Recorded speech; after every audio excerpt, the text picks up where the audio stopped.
My name's Larry. 12 years carrying the mail in Willow Creek Estates, and I thought I'd seen every brand of neighborly weirdness. But no one prepared me for Karen Smith and her lawn. Now, Willow Creek isn't your average suburb. Out here, grass isn't just grass, it's pride. Unlike my neighbor with the brown patches. It's the kind of neighborhood where people measure success by how straight their mower lines are. Karen's house was the crown jewel of Sunflower Lane. Pale yellow siding, crisp black shutters, a white picket fence that had probably been painted 3 days before. But the real star? That lawn. Thick, perfect, the color of emerald velvet, always cut in precise diagonal stripes like a baseball stadium. Rumor was she didn't just water it, she fertilized, aerated, sang to it at dawn, and even threatened to report the HOA if a leaf dared drift onto it. Some folks called her Lawn Queen. Others, more privately, called her the Lawn Dragon. Every morning, I'd make my rounds. Most houses were easy.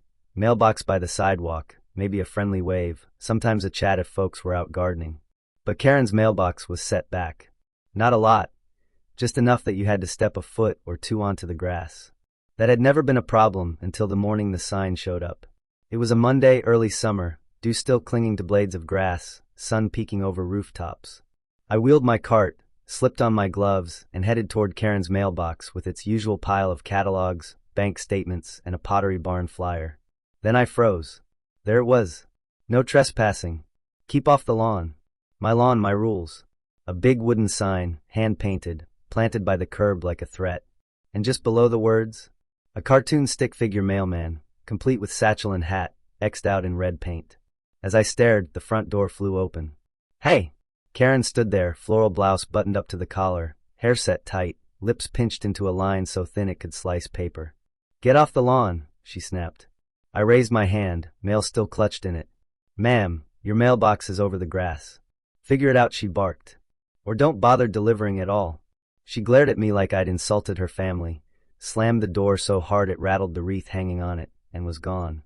For a moment, I just stood there, heart beating loud in my ears.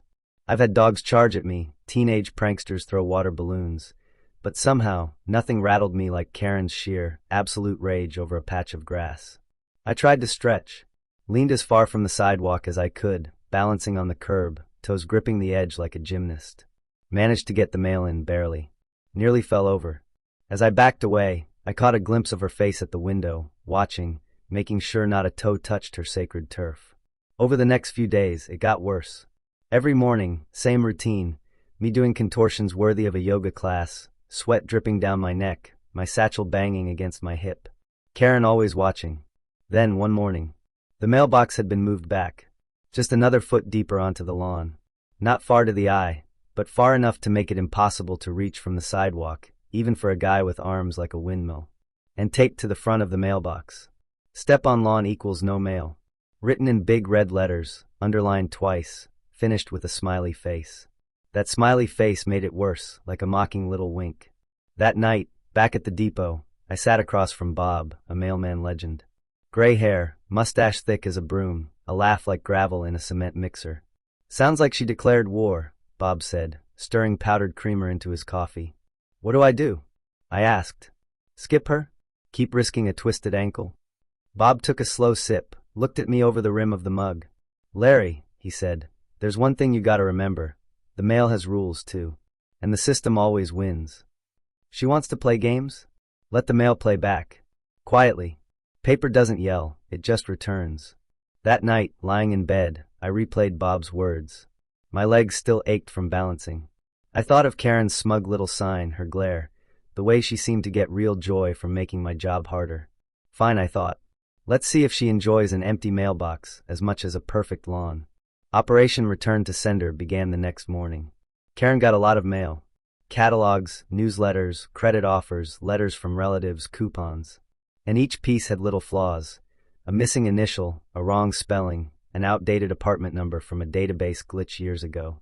Technically, not deliverable. Postal policy says so. So piece by piece. K. Smith, back it went. Karen Smythe, back it went. Karen and John Smith, wrong. Her husband is Jonathan. Resident, doesn't count. By the end of the first week, her mailbox had less paper than a broken copier. The next Monday, as I turned onto Sunflower Lane, there she was, arms folded, chin up, waiting by the curb like a queen expecting tribute. "Where's my mail?" she demanded. "Nothing today, ma'am," I said, keeping my voice flat. "Nothing," she hissed, face flushing. I shrugged. "Guess nothing came for you." For a second, I thought she'd pop a blood vessel. Instead, she spun around, stomped back to the house, and slammed the door so hard the lawn gnome by her walkway wobbled. That night, the Willow Creek Facebook group lit up. "The mailman is refusing to deliver my mail. Illegal. Who do I call?" Replies poured in within minutes. "Maybe apologize? It's just grass, Karen. The mailman doesn't keep your coupons in his basement. Your lawn isn't the White House lawn." Someone posted a meme, a stick figure mailman tiptoeing over lava to reach a mailbox. The caption? "When your neighbor thinks grass is sacred." It got dozens of likes.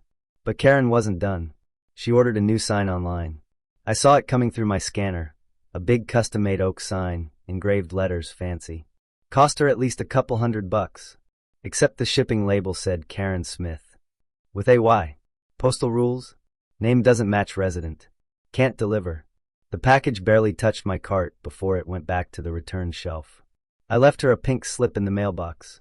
Return to sender, addressee unknown. The next day, she was outside, pacing like an angry general before battle. "Where's my package?" she screamed as I approached. "Name didn't match, ma'am," I called back, staying calm. "Had to return it."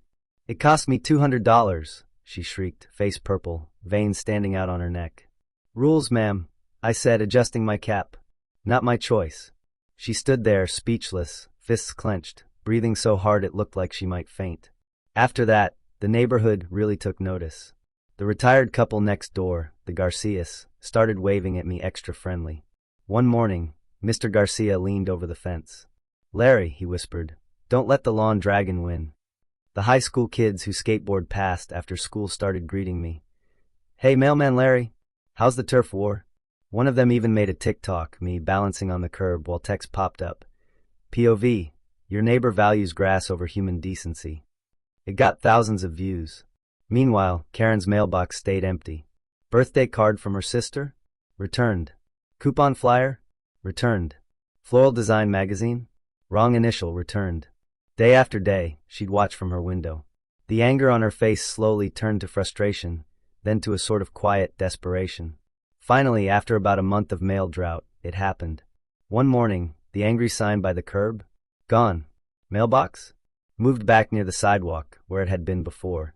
Inside, instead of a letter to be delivered, there was a single folded sheet of paper. In neat, shaky handwriting. "Please just deliver the mail.